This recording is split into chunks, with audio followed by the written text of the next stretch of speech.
Hello and welcome to CNN Student News. I'm Carl Azus reporting from the CNN Center. As March marches on, we're glad you're taking 10 minutes out of your Tuesday to watch our show.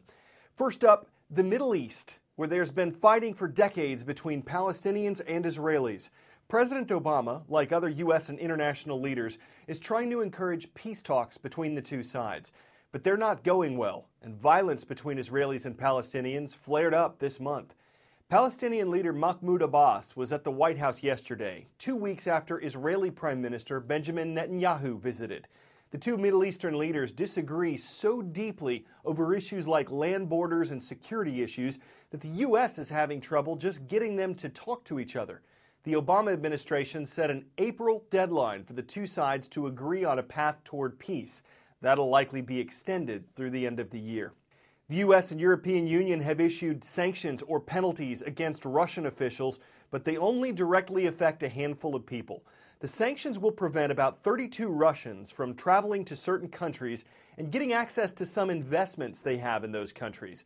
This is all about Crimea. It's a region of Ukraine where more than 96% of voters elected to split off from Ukraine and become part of Russia.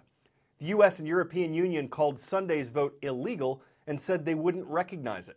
Russia supports the vote and says it's protected by international law, allowing a region to govern itself. Because Russia also supports troops who've been in Crimea since Ukraine ousted its former president last month, the U.S. and other nations want to penalize Russia. Time for the shout-out.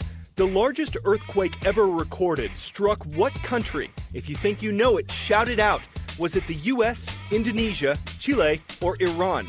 You've got 3 seconds. Go. In 1960, a magnitude 9.5 earthquake shook the nation of Chile. That is the biggest quake on record. That's your answer, and that's your shout-out. That's a tsunami warning alarm you hear in this YouTube video. It went off Sunday in the South American nation of Chile. A magnitude 6.7 earthquake, which is characterized as strong but not extreme, struck not too far from Chile's Pacific coast on Sunday. It did cause a tsunami, according to the Pacific Tsunami Warning Center, but there was no widespread threat. Nothing major actually hit Chile, and there were no immediate reports of damage or injuries. Up to the Pacific coast of North America, another quake hit on Monday morning. You can see here how two news anchors from KTLA reacted. The quake that hit Los Angeles was magnitude 4.4. You can feel those, but they only cause minor damage.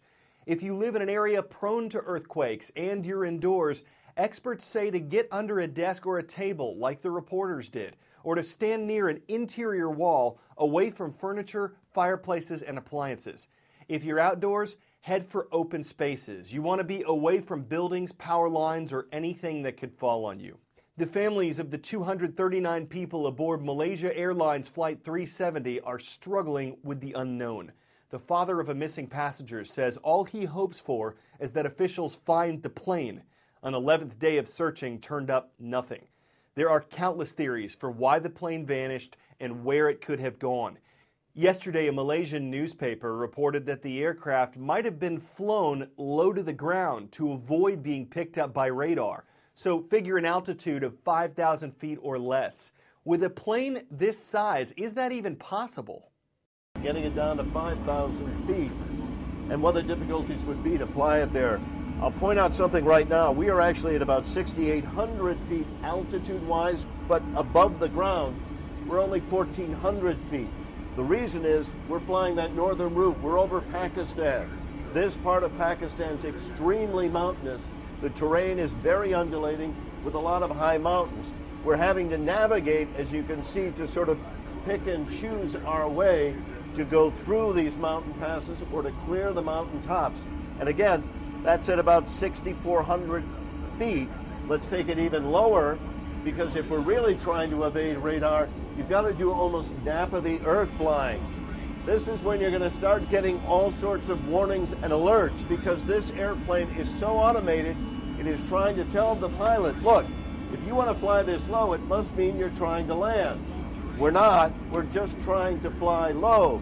In order to try to appease the aircraft, we could lower the landing gear, which I'll show you how. Now we've got the landing gear down.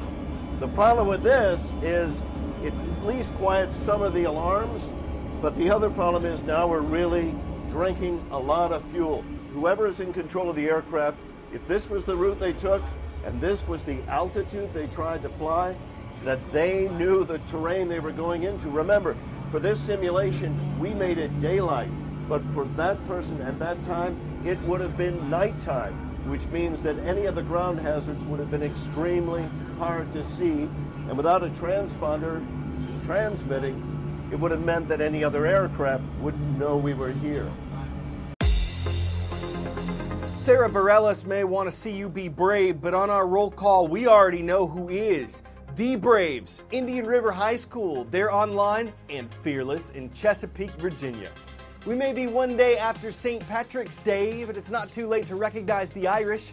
They're watching from Hackett Catholic Central in Kalamazoo, Michigan. And on the West Coast, we found the Saxons, North Torrance High School in Torrance, California. It's great to see you on our roll. I'm a former drummer. I played for a few years back in middle and high school, but I wasn't as good as Jason Barnes. He's 24 years old, lost part of his right arm 2 years ago in a roof cleaning accident. Scientists at Georgia Tech developed a robotic arm for him. One part reacts to Barnes' bicep to do what a hand and wrist would do.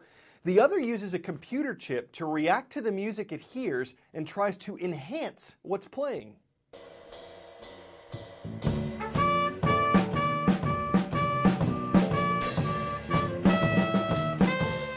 My first lesson with my drum teacher, and he was kind of curious as to how I played drums.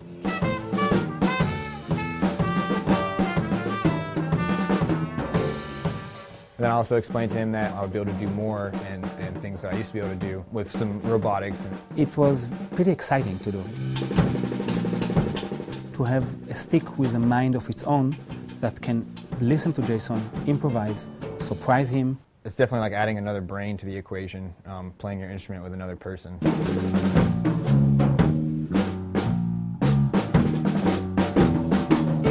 It can push music to new domains and maybe even lead to new kind of music genres. It has potential to play things better than I normally would or anybody normally would. Yeah, practice makes perfect, yeah. I think it's a pretty new area to create robotic musicians, meaning these robots are first musicians and only then robots.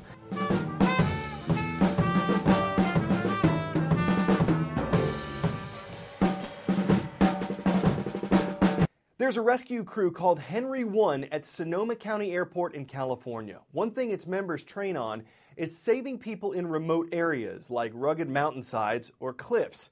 But it's not always people. A woman recently called 911 after her black Labrador retriever fell off a cliff and got stranded on a 2-by-2-foot ledge. It couldn't move without falling. The sheriff's office doesn't want people risking their lives trying to save animals, so it sent its own crew to retrieve the retriever. As you see in this YouTube video, the dog was airlifted to safety and afterward reunited with its owner. Sometimes it's a steak, sometimes a burrito, sometimes you just feel like a big old bowl of pasta. Well, check it, y'all. A big old bowl of pasta. Orders up! In honor of Italian-American Marching Club Parade, chefs strung together more than 500 pounds of noodles, 150 pounds of sauce, and countless calories, all of them delicious. It fit, if you can say that, into an 8-foot wide bowl. Of course, no one person is going to eat this. We doubt he'd make it past a couple pounds before spaghettiing pretty sick. If you're looking to bake up a record and you're willing to shell out the money and time, that's exactly the sort of thing that'll make a meaningful impression, that'll bowl people over. Though putting it together would take you al dente long. Certainly spices up our show with a saucy story that we hope will keep you carving back for more. I'm Carl Azus. This is CNN Student News.